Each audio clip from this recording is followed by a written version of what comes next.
But anyway, so I got my scholarship to Howard, went to Howard University. I played football for 5 years, and I was studying to go to Wall Street. I worked for Merrill Lynch in New York. It's an investment firm. I had a good job set up when I left college, and my brother told me, this is about making a good decision.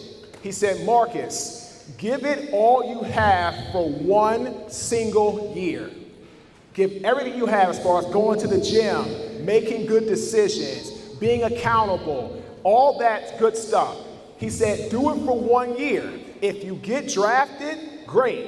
If you don't, who cares? You never plan on it anyway. So I told my brother, who had been in the league for 7 years at that point, I gave him my word that I was going to pursue football with everything I had for 12 months. And I did that.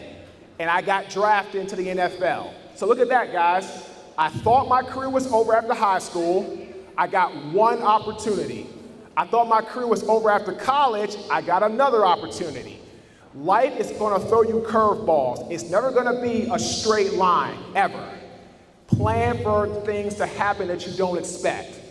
So after my career in the NFL, I played for about 6 years. I had a great time. I learned things like leadership, accountability, teamwork. Guys, the NFL does not want players who aren't smart, who aren't leaders. Because at the end of the day, you can go out and find anybody to play football, but can you find somebody that's going to help other people become great?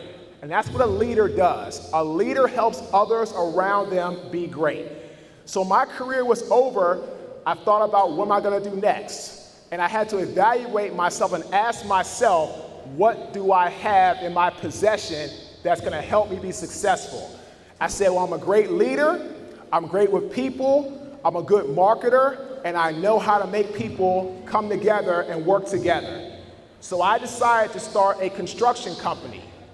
My construction company was called Caden Premier Enterprises. It became the largest contracting company in the state for 2 years. So after 5 years, I was going really, really well. Things were going great.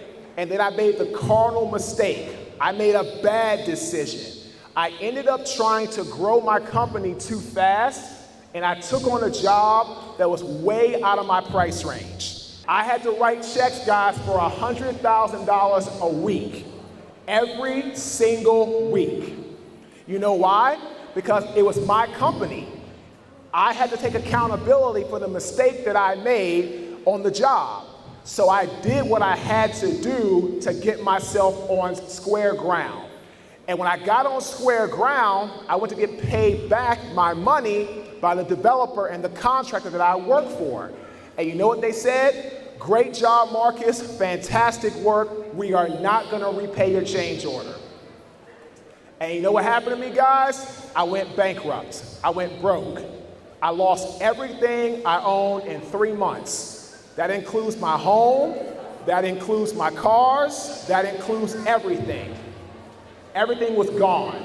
So after that, I ended up starting my speaking career because I was working as a football coach, but I was also working as a janitor over in Raleigh trying to help feed my family, okay?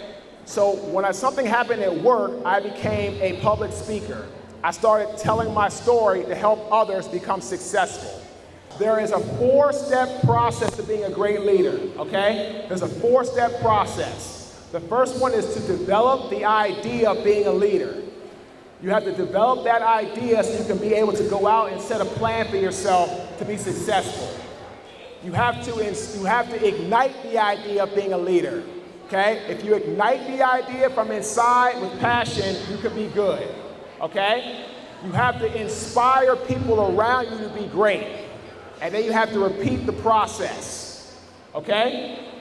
All right, so that's the 4-step process of being a great leader. Develop the idea, ignite the idea, inspire people around you, and repeat the process over and over again. And then there's 3 things to being a good leader as well from a perspective of having a skill set. Number 1, you have to create good friendships.